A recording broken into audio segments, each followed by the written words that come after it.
Hi guys, so I have a update on Melissa Silvera's case.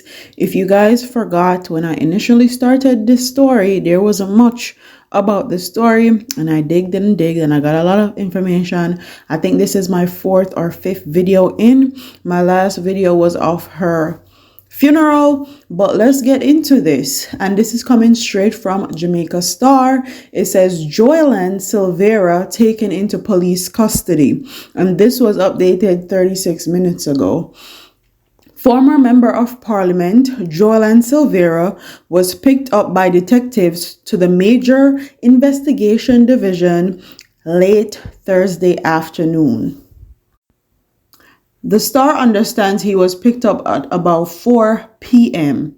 and is to be questioned regarding the murder of his wife, Melissa, who died late last year in November. Initial reports indicated that Melissa, 42, died in her sleep on November 10th at her home alongside Diamond Road in Stony Hill, St. Andrew. An autopsy performed 3 weeks after her death unearthed at least 3 bullet fragments in her body. This prompted the police to launch a murder investigation. The police had questioned Silveria on 2 previous occasions as a part of the probe. His licensed firearm was seized for ballistic testing, but Silveria's attorney, Peter Champagny, said his client was not treated as a suspect at the time. Melissa was laid to rest last Friday following a Thanksgiving ceremony at the St. Andrew Parish Church. Silvera attended the funeral service and was seen weeping on several occasions, and this story is by Andre Williams. First and foremost, if you are weeping, you're going to have eye waters, and I'll insert the pictures of him actually weeping. There's no eye water. I'm so sorry to this man, but I don't believe this act. I don't believe this show, and I'm going to say this is my opinion as we move forward. The reason why I think they should have taken him into custody a long time ago is because this man not only removed the tiles from out the bedroom that she died in, he also painted over the walls. Not only that, it is alleged that he also removed the furniture in which she was sleeping in when she died. Initial reports allege that she died peacefully next to him. That was what allegedly was reported. That is a big red flag. And I would love to hear what he tells the police officers and who he told to run that story that his wife died peacefully beside him, allegedly, when she died. And how is it that she died peacefully, but they found bullet fragments in her body? Not 1, not 2, but 3 bullet fragments.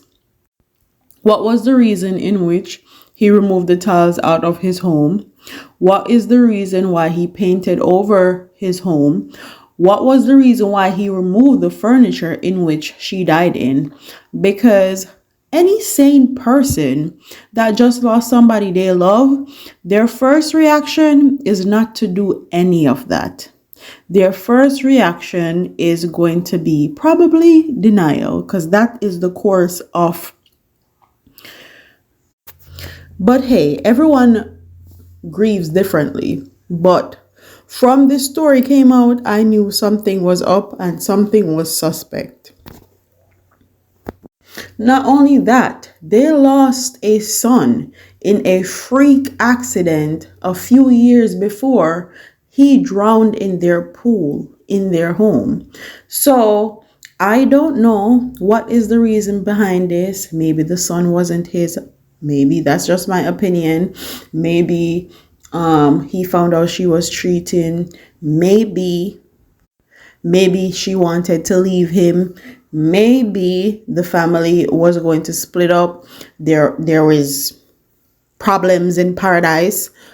I don't know what the case is, but they need to get down to the bottom of this, because his initial story that he gave to news reporters And now what is being found do not add up at all. And I know people are saying, rest in peace, Melissa, rest in peace.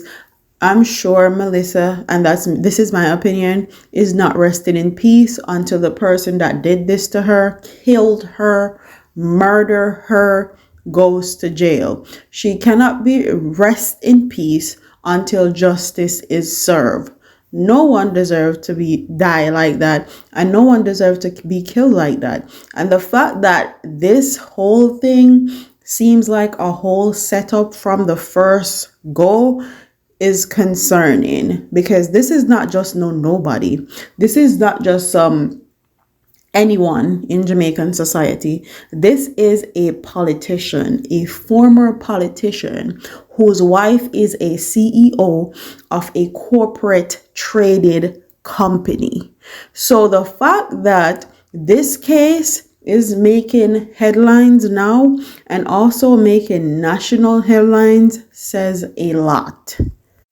But I don't know who they thought they were fooling with this line of lies, because they're not fooling anyone. And if I am the person that's investigating this crime, I'm going to get who he told to run the story in the news that his wife died peacefully at home.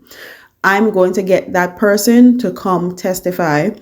Also, I'm not only testing his gun, I'm testing for blood in his home, because even if he paints over the blood, even if he take up the tiles, you can still find blood if you use the right technique. And that's how a lot of cases are solved in the US of A. So regardless of whatever cover-up he think he may have done, there's ways to uncover blood and physical evidence. Also, wherever he put the furniture or he discarded the furniture, they need to go figure out, get a piece, and also use that if they're actually going to charge him for murder. They need to make sure all their P's and I's and Q's are dotted and everything is in place, because he not only have the money, he have the influence and the power to get away with this. And we have seen way too many of these stories where politicians, especially in Jamaica, get away with a slap on their wrist, and that's all they get when they commit crimes, and they walk away scotch-free.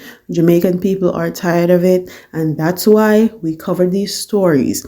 So this is your update on the Melissa Silvera's case. He is officially in custody. So let that sink in. Like, comment, share, subscribe. Tell me what your comments are in the comment section. What do you think about his child dying a few years before his wife did? What do you think about him taking up the tiles out his house? What do you think about him painting over the room that she died in? What do you think about him taking out the furniture that she died in? What are your thoughts? Don't forget to like, comment, share, and subscribe. And I'll see you in the next one. Deuces.